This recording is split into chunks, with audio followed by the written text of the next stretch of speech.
नसवा नस नस के जराई तू जन खई है बबुआ, तू जन खई है बबुआ, तू अच्छा। जन खई है बबुआ, नसवा नस नस के जराई तू जन खई है बबुआ, तू जे आइल बा मोबाइल ढेर जन चलई है बबुआ, नसवा नस नस के जराई तू जन खई है बबुआ। अरे खई है बबुआ, अरे खई है बबुआ, नसवा नस नस के जराई तू जन खई है भैया। का भाई लो, गुटखा पान में कितना मजा बा, बीड़ी सिगरेट में धुआं में कितना मजा है, बीड़ी सिगरेट के धुआं में कितना मजा है। हम धुआं घींच करके एक्टिंग दिखाते हैं और बाद में पछताते हैं। और उसके बाद सूर हो भाई लोग, अरे एक चुटकी सुरती के कीमत तो हम लोग जानते हो खबाजा। भाई कहाँ से आवत रमत खमत का रे बबुनवा, अरे कहाँ से आवत रे घूमत घामत नहीं है। अरे दादा यह कहत नहीं तो ही जो है खाती। अरे बिहार से बहुत जन से सुरती मंगनी सेहू ना दी हल एक जन से मंगनी तो कहत न एक चुटकी सुरती का दाम नहीं जानते हो, करोड़ों से कम नहीं है। एक सुरती के दाम करोड़ों से कम नहीं है। और जब सुरती बनाता हूँ तो 4 लोग आकर दांत तियार देते हैं। कहते हैं भैया तनी हम के दिया। वह कहते हमको सारा दाना कहते न ए भैया तनी हमारो के दिया। लोग आकर दांत तियार देता है बाबू, यही साथ कसम खैली हो कि आज के बाद सुरती उरती ना खाई रे बाबू नवा, बड़ा बेजती बा। उठते भोरे भोरे जाकर दुआरे पर नाई सुती तो भैया तनी चूना दिया, चूना दिया। का रे बबुनवा, अरे सारे एगो नया नया गाना आइल है मोबाइल वाला, सुन ले है कि ना? कौन गाना? अरे पहले ही टोपी पकड़ बड़ा खजुआए लगा तो कपरे रे। लगा ली का? हाँ लगौले रह बबुनवा, मोबाइल वाला गाना चलल बा, एगो मोबाइल चली सा। कौन चली सा? सुनल हो? अरे दादा रुक रुक कॉपिया में लिख के दनी, हमारा बड़ा भूला जरा, बड़ा जल्दी से तोरिया रतिया हमारो बा। तारियो भुला देख लिखल बा, भूख पियास निकट नहीं आवे, मोबाइल जब हाथ में आवे। मत ई त हनुमान चालीसा बन गेलो मोबाइल पे। रोज रोज प्रार्थना माई गावे, अब मोबाइल दुनिया से बंद हो जावे। वाह वाह वाह वाह, तो ये निकलल बा और ना जानते ले बबुनवा। अरे मोबाइल बहुत जाने का खाली हलस, कितना जाने के लोग का आत्महत्या हो गए रे बाबू। सबसे बड़हन आत्महत्या तो हो गए, लिखले बनी रात भर सोची सोची देखू तो जानते काका, मोबाइल बहुत जाने का खोइलो, हमारो का खाली तोरो का खाली। रात भर बेचैनी वाला बीमारी दे दी। मोबाइल ये हाथ की घड़िया खा गया, ये हाथ की घड़िया खा गया, ये चिट्ठी लिफाफा खा गया, ये चिट्ठी लिफाफा खा गया, ये टेप रिकॉर्डिंग खा गया। जो पहले हम लोग रिकॉर्डिंग छोटू नहीं देखा होगा, हम लोग देखे टेप रिकॉर्डिंग खा गया, ये हाथ का टॉर्च खा गया जिसको बैटरी कहते हैं, ये किताबें खा गया, ये किताबें खा गया, ये पड़ोस की दोस्ती खा गया। किताब इसलिए खा गया सब लोग चाहता कि मोबाइल में बटन दाब के पढ़ी, बटन में दाबल चाहता लोग। मोबाइल ना जानता यार वो, अरे मोबाइल सरवा बड़ा खराब बा। लड़का को पढ़े जाता न तो खाली फोटो एडिटिंग करता न तो, माई दादा पूछत न तो कहता न को पढ़े के बारे पढ़ता। हाँ खाला फेसबुक पर खाली फोटो एडिटिंग कर चढ़ावत न तो। जे हम दुनिया में सबसे सुंदर बाने, सरवा सुंदर बाने सो पढ़ने तो बड़ा फोटो बनी, ना पढ़ रही है तो का करी है तो बोरम बाबा घेरा ही नहीं है सो। जाके कोनो बाबा बबुल्ली के घासी दुआर से रही है सो, जोन हमार हलिया भाई आजू हम बम्बई रहत रही तो हमरा के काम बोरियाई से सिखावे सो तो पा मोने ना लागे रे बाबू।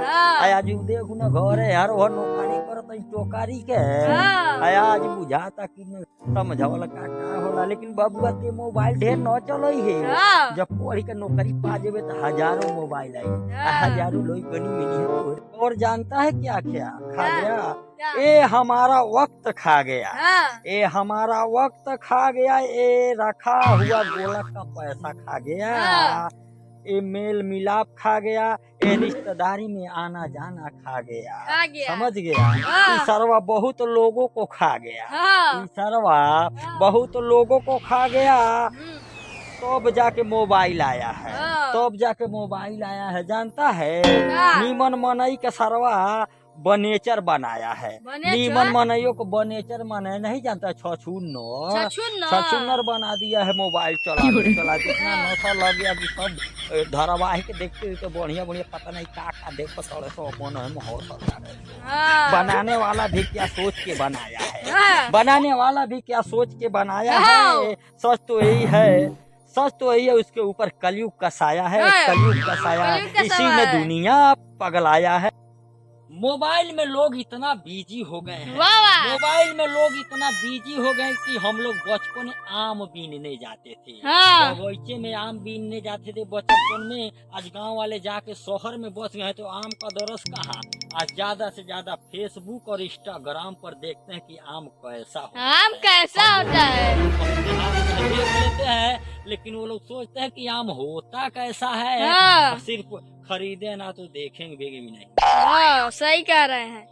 अमीर तो आजकल सभे बनल चाहता, वाह वाह। अमीर तो आजकल सभे बनल चाहता। हाँ। लेकिन अमीर आ बोनू जाता, बोनू अमीर जाता? बनल चाहता, बोनू जाता कमा के। हाँ। लेकिन सरऊ लोग बेचैनिये में रहता। हाँ। सकून नहीं खा एक कलयुग में। हाँ। काहे से कि पैसा देखई नहीं खा मिलत। हाँ। खाली देखत लोग हमरा खाता में इतना पैसा बा, मोबाइल से कच कच कच कच जाता है। हाँ। हो जाता रे भैया। हाँ। भाई लोग सही बात है ना। और नहीं जानते रे, क्या? अरे मोबाइल में इतना मेहरुआ बिजी हो जाता सो हाँ। कि मर्दा हाँ। मर्दा कोनो कहनवा रहत ना चाहे कुछ मांगत ना कुछ रिसिया जाता सो। हाँ। रिसिया जाता कि हमको बाधा डाल दी ना देखे ना देता ना। हाँ, खाली हुआ देखिए। सो झगड़ा करे। लेकिन ई नहीं जानतड़ी सो, का? नहीं जानतड़ी कि जौन मेहरारू मर्दे का परेशान करेली, हाँ। जौन मेहरारू मर्दे के परेशान करेली नु, हाँ। अगला जन्म में भैंसिए होली। भैंसिया। हाँ, खूब सूत के रात में पगुरी करत रहे सूत के। हाँ। घास मिलल करे खाइल करे। हाँ। आ जौन मरद हाँ। मेहरारू के परेशान करेला ज्यादा, हाँ। वो सारा भैंसा होने। हाँ, भैंसा होना। घूम के खूब कहत जाखो मनोरंजन करे खुद 50 गो भैंसी आवेली कि उनका लग मनोरंजन करे खाती। हाँ। जो न ले हाँ। यही तो बबुआ मरद में हरारी लोग। ए दोस्त बा, अरे सारे ते कहे जागो किनरवा ओइठो तो नीक नहीं लागता का? नहीं।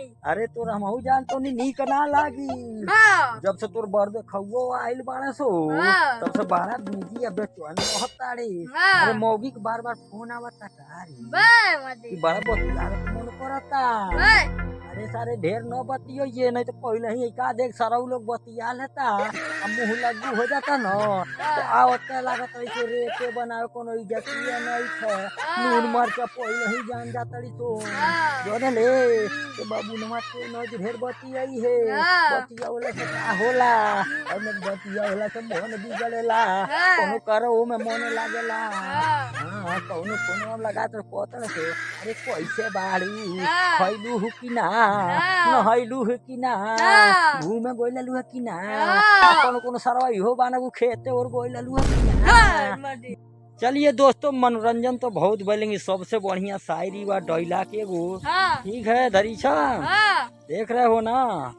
देख लो भाई, लिखा हुआ है औरत के जिस्म से निकलकर, औरत के जिस्म से निकलकर, औरत के जिस्म में पलकर, और औरत का जवानी खाकर मर्द मर्द कहलाता, मर्द कहलाता है। उसके मर्द मर्द कहलाता है। उसके बाद भी औरत को लोग खराब कहते हैं, औरत को लोग खराब कहते हैं। औरत खराब नहीं मेरे दोस्तों, औरत महान है, औरत महान है, लेकिन कुछ ही लोग उन लोग को बदनाम किए हैं और कुछ लोग औरत ही खराब है, सब लोग नहीं खराब है मेरे दोस्तों।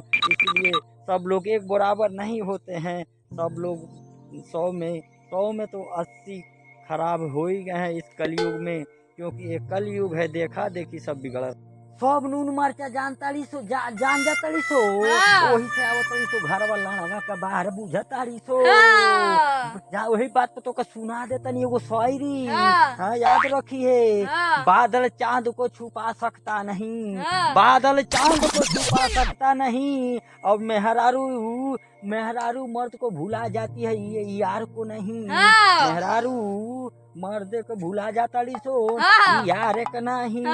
बाका भाई लोग बात सही बानू। अगर वीडियो अच्छा लगा तो एक लाइक सब्सक्राइब जरूर कर दीजिएगा मेरे दोस्तों, एक लाइक सब्सक्राइब जरूर करिए। बाय, जय हिंद, भारत माता की जय, भारत माता की जय। लेकिन मेहरारू से कुल इनका ढेर पारे पर न चढ़ जने भैया लो नबी आहे तो पहले ढेर बती जा नहीं तो आवत लती है सो। हाँ कुछ नहीं कोई बकाए के मोदी जी वही कुन का राज दे दियल बाड़। बाय।